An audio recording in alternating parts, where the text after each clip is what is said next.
So, I know how you think about this trade. We've talked about it a few times here on the channel, and every time I talk about my displeasures, there always are a few people in the comments that say, hey, OEL's not that bad. Conor Garland is a good player. And to that, I will say, yeah, I agree. On paper, in terms of how good the team is talent-wise, this trade improved the team quite a lot. But it's not just what the on-ice product is that defines whether or not a trade is good or not. In my opinion, the importance of this trade lies not with the on-ice talent, but with the implication, the direction, and the box the Vancouver Canucks put around themselves with this move. Let's talk about this trade 1 year later, as it was probably one of the biggest moves the Vancouver Canucks have ever made, at least when it comes to salary that was involved in it. The Oliver Ekman-Larsson trade, made July 23rd, 2021. Let's go over this trade, what it meant for both teams, what both teams have gotten out of it so far, and whether or not I feel like this was a good move from the perspective of my Vancouver Canucks.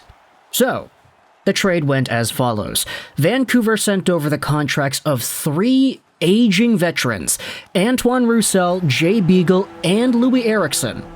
You take a look at the cap hits of all these players combined, and you have Antoine Roussel, who is making $3 million on a 4-year deal, expired in 2022, Jay Beagle, who is making $3 million on a 4-year deal, expired in 2022, and Loui Eriksson, making $6 million a year on a 6-year deal, expiring in 2022.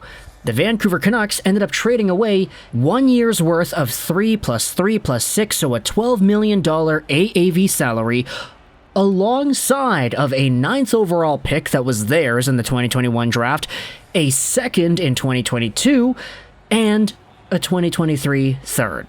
All in exchange for Oliver Ekman-Larsson at $900,000 retained, as well as the signing rights to Conor Garland, whom the Vancouver Canucks signed to a pretty reasonable contract at $4.95 million a season for 5 years. That goes on till 2026, etc., etc. You know the drill. Now, this trade on paper made the Canucks better, because Eriksson, Beagle, and Roussel were all just kind of net neutral, if not net negative players on the team. Loui Eriksson was good at doing the little things. He could play well on the boards, he could play well defensively, but he really did not do anything else. Jay Beagle could win faceoffs and penalty kill, but that was about it. And Antoine Roussel was an absolute freight train that had no brakes and no control whatsoever. He could go. His pace and his motor was incredible, but when he had the puck, he lost it a lot. When he was chasing the puck in the forecheck, he just kind of looked like a chicken with his head cut off.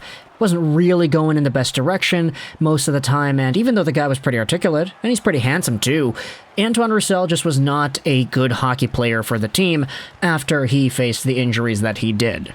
Lo and behold, though, these 3 were traded away for OEL, who is a legitimately okay defenseman. Like, he's not bad, but the contract in and of itself is pretty bad, and it's so bad to the point that it's a big crux on the Vancouver Canucks and their salary cap structure at the given moment.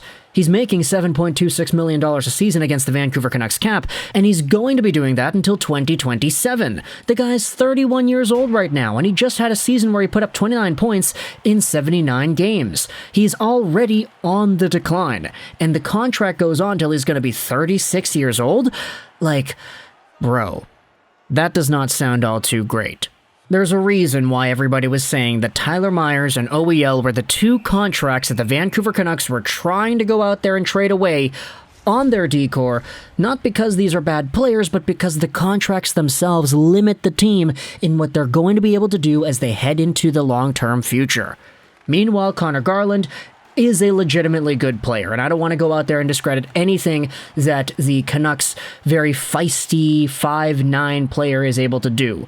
He's 5'10", 165 pounds as a right-handed guy. He's so spinny, he's so shifty, he's so offensively skilled, and he's very good at aggravating his opponents. He had 52 points in 77 games played. He's a very legitimate top 6 forward.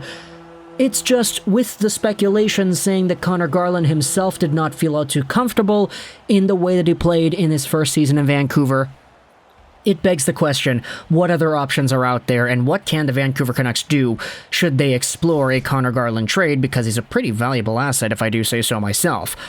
With that being said, though, if you go back to the 2021 trade of Ekman-Larsson, Conor Garland for Beagle, Roussel, Eriksson, and the draft picks, it becomes a lot more interesting to look at where the direction of each of these teams lie post-trade. Because I'll tell you right here, Eriksson, Beagle, and Roussel with the Arizona Coyotes, they all kind of sucked. I mean, Eriksson had 19 points in 73 games. It's kind of funny because he had more points in freaking Arizona than he did in Vancouver in his last year, but he did have more games played as well, so it kind of balances itself out. Antoine Roussel had 8 points in 53 games played, 4 goals, 4 assists, and Jay Beagle had 2 points in 33 games played. He also was a minus 20, and he had 27 penalty minutes. Now, that sucks. Like, that is really not good NHL caliber production from a guy that's supposed to be a $3 million athlete. But what the Arizona Coyotes were so gosh darn good at doing the past year and a bit was acquiring crappy contracts like this, as well as acquiring pretty big money assets on top of that. The Coyotes ultimately got Vancouver's 9th overall pick in the 2021 draft, and they selected Dylan Guenther, who is an absolute stud of a prospect. He would have been the best prospect in the Vancouver Canucks system. If he was in the Vancouver Canucks system, he had 91 points in 59 games this recent season with the Oil Kings in the WHL. He is an elite caliber guy, and the Vancouver Canucks traded away the opportunity to draft this player to Arizona alongside of all those other crappy players. Now, you could break this trade off into 2 parts. You could say, okay, on the one hand, the Vancouver Canucks traded away 1 year's worth of $12 million AAV in Roussel, Beagle, and Eriksson, that in which they would have had freed from their cap forever if they just held on to it, in exchange for OEL, who's going to be making $7.2 million until 2027, an absolute albatross, bad contract. He's an okay player, but it's a bad amount of money. And then they got the signing rights to Conor Garland for the draft picks.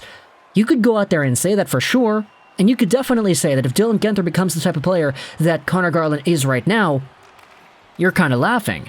But if the Vancouver Canucks are really going to say that they're focusing on building the future, they're focusing on the timeline wherein Lekaramaki is in his prime, Pettersson is a superstar in the NHL, Quinn Hughes is a top 3-point scorer in the league, I have a feeling that Conor Garland, with the way he is right now, would be less helpful than a Dylan Guenther developing and becoming that gosh darn good on his own development time in that same kind of timeline. And especially financially, when you combine it with the first idea, Eriksson, Beagle, Roussel, $12 million for 1 year or $7.2 million until 2027 per season. Like, the vision here, man. It sucks because Jim Benning, under the Aquilini ownership, was just kind of in a position where they had this entire make the playoffs and anything can happen mentality. They weren't going out there trying to build a team that was a cup contender. They were building a team that was a playoff contender that would have been able to squeak into a spot and then just hope on miracles to happen because the playoffs is the playoffs. It's just like that thing we said yesterday, or 2 days ago? No, it was yesterday, where Alvin and Rutherford took over a team that was not good enough to contend, but it wasn't bad enough to go out there and fully rebuild. Like, we talked about the dissatisfaction that the team had when it came to trying to free up money. Guys like OEL go out there and make that problem worse. When it comes to building up the prospect pool, getting younger, guys like Dylan Guenther would have helped that out. Heck, you want to talk about freeing up salary cap space? If you just held on to Beagle, Eriksson, and Roussel for one more season, sure, they might have sucked, but they would have been expired by now. You would have had $12 million of free cap space right now, and if you don't have the OEL contract on top of that, there's an extra $20 million total. Like, sure, Conor Garland adds himself to that as well, so let's say $25 million, but Conor Garland's actually a good player, so it's easy to go out there and give him the pass. It's just, I personally would believe in the potential of a Dylan Guenther long-term more than what Conor Garland is right now. That's no disrespect to Garland. I love the guy. If you've been watching every Vancouver Canucks post-game recap, I always have good things to say about Garland. It's just the trade itself was an absolute setback for the team. They traded away the opportunity to get $12 million of freed up cap space right now in order to get $7.2 million of an anchor of a contract until 2027. OEL isn't a bad player. He's not. But it's a terrible contract, and the trade itself ended up hurting the financial picture of the Canucks, it ended up hurting the prospect pool of the Canucks, and it just made everything worse in that respect. Like, Ay, 1 year later, I'm kind of going out there saying I wish this trade never happened. I'm sorry, I love Conor Garland, and I know Arizona fans love Conor Garland too. They were all super disappointed to see him go, but man, Dylan Guenther and cap space seems like it'd be really good right now. Not to mention the other draft picks that were also sent over to Arizona too. My goodness. Talk in the comments though all your thoughts about this trade 1 year down the line. I hope you enjoyed this Juraj 9, and bye.